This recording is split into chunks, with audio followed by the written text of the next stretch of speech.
Welcome, everybody, to another episode of the Wrestling vs. the World podcast. If you all enjoy your day, sweet. If not, then what the hell ever. So, it's a good thing I'm finally recording this podcast episode, because this is the first thing I've recorded since my computer problems happened before. Long story short, my computer, suddenly just stopped because, a power outage happened in my room, and I thought I completely lost everything. Thankfully, that's not the case. Everything is good to go. So, we're finally back into this. So, reason for this episode is because I covered Pure Pro Wrestling before, and I wanted to cover them again because I'm recording this morning after the most recent show, and I'm not going to lie, that was one of the best nights I've had ever. No doubt about it. 30th show in the last 10 years, and I want to cover some of this, including some fun memories here of why this made this night so amazing. So, before the show, we were waiting out there in front of the building, everything, waiting for doors to open, and Max Morrison, who people may remember as Game Boy, yes, the handheld console and everything, actually came around and actually, said hi to me, shook my hand, said that he's moving back to the state and hopefully he can come back to do more shows and everything, which, Max, if you do, I can't wait, dude. Glad to finally have seen you come back. Because, this is the first time he had been around in just a little bit. So, I was glad to see Max come around. And if his nickname sounds familiar, if you've ever listened to Rhino talk with Chris Van Vliet in terms of who took the best gore ever, that's the guy that Rhino has credited taking, the best, better than The Rock. And yes, the footage is here on YouTube if you guys want to see it. Just look up Max Morrison, Rhino, and you should be able to find it some other show that happened. So then also, we got some pre-show stuff to talk about and a little extra stuff that happened during and after the show that y'all will like to hear about. So, some quick things to talk about. The pre-show Battle Royal, it was the Junior Grapplers going in there. And a new guy known as Dark Shadow actually won, last eliminating the Cologne Kid. He's the one that's pumping out that cologne bomb, everything, spraying everybody oh, you all smell, kind of like a little throwback to what Rick the Model Martel would do back in the day. And Dark Shadow actually did pretty well, and I remember people booing the Clone Kid because people don't like the dude. But good start to the night. You had Giles Garcia, who we hadn't seen in a little bit, against this new guy known as Ironside, who his hair going back, his look, it looks kind of like a mix between Ilya Dragunov and Draws a little bit with the hairstyle. And it looks like he's kind of emulating some of, Sheamus's mannerisms. And at the beginning, Garcia was just, Giles was oh, I'm not wrestling because you guys won't talk, or stopped making noise, so he tries to leave. And Ironside grabs him and yanks him, back after chasing him away from backstage. And afterwards, Ironside won with the Fisherman Driver. I think he actually did pretty well for, his, first big night here. So, props to both guys here. Third pre-show match, you had Prince Abdul Hakim versus Jaden Ash. I may have seen him in one of these other matches, but I can't remember off the top of my head. But Jaden won. He did that hidden blade finisher that Osprey does, to the back of the head. So, definitely did a good match right here. It was a little short, but still doable. And in the main event, I believe his name was Jacob Young, went up against Lachlan Moore, a very familiar name here. And Lachlan, he won with the zigzag, because I think Jacob, he was trying to do some kind of move. I'm not sure what he was trying to do, but Lachlan shoved him away and then hit that zigzag. I'm not sure what he calls it yet, but it's essentially that to win. And of course, Lachlan was the heel during all this, but good start to the show. There's a bit of a down period and everything, waiting for the main card to happen and all that stuff. But you had a lot of main stuff happening here. So, the main card to start, you had the Real Men's Wrestling Club. I believe that's what their names are at this point. The Amazing Zondo and Elliot Lumen, so the Territory Ken Riddle is not here, versus the new tag team of, I believe it's Leon Walker and Eli Payne, known as the New Standard. And from the previous show that we had back in May, Zondo and Elliot were at odds. Zondo cannot do anything right in Elliot's eyes, just constant causing tension. At the end, this I had never seen before, but there's a crossface done on Lumen, and this move that Zondo was done, put on, it looked like a mix between a camel clutch and a full Nelson. Which, I had envisioned this move before in my head, being that would be a cool combination, and now I've seen it actually happen. And, of course, the New Standard win the tag team match, and afterwards, there's a big, argument between Zondo and Lumen. They start brawling and everything, so tensions finally hit a boiling point, but Lumen got the last laugh because he kicked Zondo down there. Why? Alright, second match now. We had the Cruiserweight Championship on the line. This time it was Dylan Derringer, who's the new champion, defending against Trevor Hunt. Derringer, he's been a mainstay with PPW. The last match he had was the main event of the May show, where he went up against the veteran Jack Vaughn, which, stellar job there. But now we're seeing Derringer with the Cruiserweight title instead of the Continental title, which we've seen so many times before. Derringer, I gotta ask you, dude, how many finishers do you have? Because it's like every match that he has some new move that he's winning with. Because this time it looked like Trevor was like sitting in the ring and he had like an arm, like his arm wrapped around like almost like what Seth would do before that ripcord knee. But like instead, like he was sitting down and Derringer shoved it or slammed his knee right into the back of Trevor's head when he was sitting down. So like, I'm trying to describe that as best as I can, but that's essentially what it was. Another solid opening, like outing here. Derringer, you can't go wrong. He can have a quality match with anybody. That dude like busts his ass off hardcore. You had Rohit Raju versus Noah Vanguard. And Noah Vanguard, he's been around a couple of times now and everything. I'm impressed by his physique. Give him props there. Raju, I remember he tore that house down with like I'm trying to remember exactly who he had a match with back in March at the Civic Center, but like he had like one of the best matches that year, just like in front of everybody there.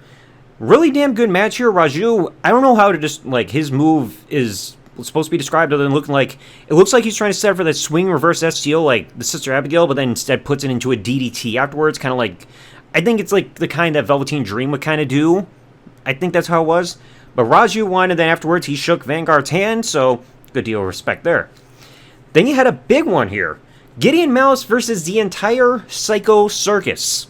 Multi-man match in what was described as a Funhouse Rules match, was essentially a gauntlet match with, I think it's like a no DQ type of stipulation there, where Gideon has to get through every member of the Psycho Circus, which was like a handful of people, before getting to Eli Driftwood, which, shout out to Driftwood anyway, hope you enjoyed your birthday, dude.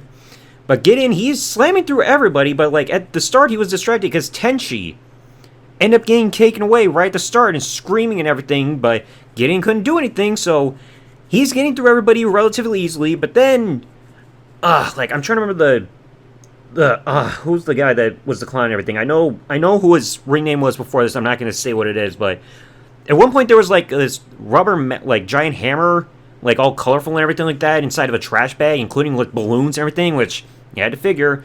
That was used in the match. Eventually, it got down to Gideon and Eli Driftwood.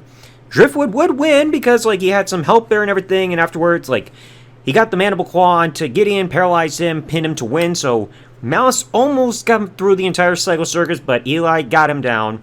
And then afterwards, they carried like Tenchi away again, and Gideon couldn't do anything about it. But really damn good one here.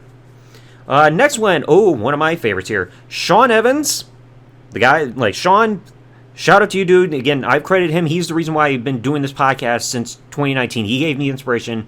Versus Disco Jones, who I had never seen around before, but this guy definitely got the crowd behind him and everything.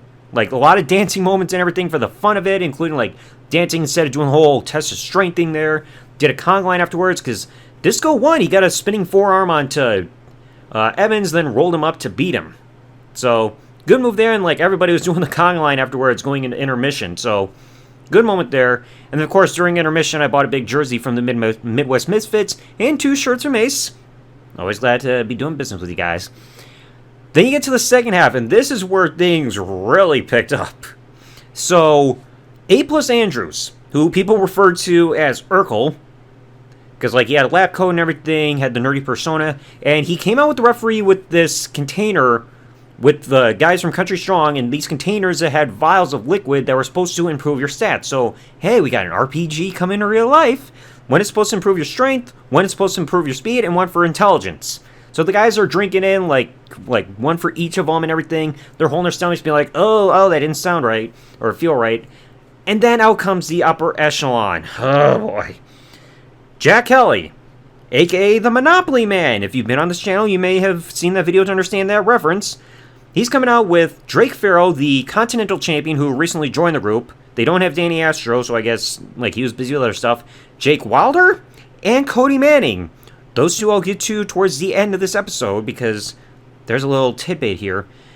But instead, we got the 6-man tag match going on. And like you got the referee getting knocked down. Jack, he's swinging his tennis racket. He takes out A+ Andrew. But Jack, he grabs the final mystery solution. He decides, I'm going to drink it and be God. So he drinks it. But then all of a sudden, it looks like he crapped himself and he starts bolting off. And both, like, I know Drake was over there. Like, I don't remember if he was looking at Jack running away, but I saw Cody and Jake doing that. Like, dude, what are you doing? Where are you going? And then, of course, the guys from Country Strong end up rolling up Cody and Danny, or not Danny, Drake and Cody. Okay, it was a long, like, it's a lot to remember off the top of my head. So they didn't pin Jake because Jake rolled out of the ring afterwards, but they pinned the other guys and, like, slapped the referee's KO'd hands down to get the tag team victory. So Country Strong gets a big one over the upper echelon. And post-match, I warned Jake that I was going to screw them again, because if you guys remember that certain video where I brought signs to a wrestling show, Jake ripped up my sign from back in March, because, like, they weren't there at the show back in May. I held up a sign that said, Jake Wilder is currently on probation for stalking my mom, and he ripped that sign, and then he saw I had more signs, so he stormed off. This time I had signs waiting for him, because I had one that says, I'm his mom's favorite wrestling fan, I'm also his dad's favorite wrestling fan. But instead, he grabbed the sign that I had for Cody Manning, because, like, he wasn't looking, and ended up ripping that sign up and throwing it to the floor. And by that point, I saw that sign ripped to the floor, and I just tossed my other signs right to the floor. I'm like, really, dude? Like, but that's not going to be it, because, like, I know that's 2 signs that he's ripped now, but there's a bit of a receipt, in a way, done after the show. Then you get to a huge match. Originally, it was the Midwest Misfits. Chris Malvado and Ominous Ramirez versus Two Fly, Isorico, and Apollo Prime for, like, AK2 Fly for the tag team titles. And originally, the tag match was going fine, but then out comes Obsidian. The PPW Michigan State Heavyweight Champion Big Dom, Alpha Ray Adams, aka Beta Ray Adams, Fenno Jackson, and CJ Woods. So they come down and it gets turned into this all-for-one tag 8-man tag match. So the tag titles are on the line from Two Fly, while Big Dom, he also puts his Michigan State Heavyweight Championship on the line, where Ramirez will be the champion if, like, the babyface team wins. Got pretty chaotic with the tag match. They really singled out, like, Chris the most compared to everybody else. Ramirez, he got taken out early, like, to try to isolate Malvado again. At the end, Obsidian won, because Fennel Jackson, he got the spear on Chris, and then CJ Woods, he got the 450 splash off the top rope, which looked really damn good, to get the win. So now Obsidian has 2 titles now in their group, because Big Dom, he's now still the Pure Pro Wrestling Michigan State Heavyweight Champion, and now CJ and Fenno now have the tag titles. So that means the Continental Women's and Cruiserweight titles are not in Obsidian right now. Like, they had the Women's title before Chaos lost it, and I'll get to that in a little bit. The Cruiserweight title is still on Derringer, and the Continental title is over on Drake. I mean, hey, Ray, you're the only one without a title. You can go for the Women's title if you want. And then you get the big main event here. The defending Pure Pro Wrestling Michigan State Women's Champion, the Runaway Marley Rain, versus the Power Load Hannah Henderson in a hardcore match for the Women's title. Hannah, she's no slouch. She's been around for, like, a long time and everything. Tiny but mighty is now the Power Load. And Marley, like, I was surprised, like, she impressed me by dethroning Chaos for the Women's title back at, I think it was Retro Slam. So Marley, she's a new champion and everything. She's given that AJ Lee type of look and everything. Like, with her attire and everything like that. That was, like, the closest description I could give for that. These two definitely brought the house down. Like, you had them brawling into the crowd, and even the upper deck, or upper balcony area with the fans and everything, which I lost track of, because, like, I was on the other side of the building and everything like that, so I couldn't capture all the footage, but I caught some of it where they were brawling out there and everything. You had use of a trash can, cookie sheets, hockey sticks. Like, at one point there was a trash can put over Hannah's, like, a whole entire upper torso, and then, like, Marley just grabbed a hockey stick and just smashed it right into her, so good move there. And they even set up a table, because initially Hannah was trying to do the whole thing and be like, no weapons, I'm not catering to the crowd, like, and Marley wants to bring weapons, so there's that whole back and forth dynamic. But they set up a table there in the corner where they do the whole thing where it's slanted, like, diagonally, so, like, one of the legs is sticking out to balance it. Marley, she had a sleeper hold on Hannah, was on her back, and then Hannah runs and drives them both into the table, splitting in half. Damn good moment there. But at the end, Marley did retain the championship. She took a steel chair that Hannah tried to use and just chucked her right at her head and pinned her to retain the title. So, bravo to both women. Very damn proud of you both. Now, so after the show, we had some things going on. So if you've been in here, if you probably looked this past Saturday, did a little bit of quick interview with Marley Rain, which was actually at the suggestion of the promoter Xavier Justice. XJ, if you're listening to this, thank you, dude, for allowing me to do this. I very much appreciate it. Never done an interview before. Because, like, we're doing a post-match interview and everything, went for a couple minutes, impromptu and everything like that, so I was really glad to be doing that. And I remember XJ actually praised me there, being like, really quickly picked up, like, on that, did very well. Like, doing something impromptu like that, I'm really glad about. And then you get the whole thing with the upper echelon. And also Rick Kennedy. Rick Kennedy, he was one of the referees there. Shout out to Rick. Love you, dude. He was having a little bit of fun after the show with the little squirt gun and everything, started spraying people.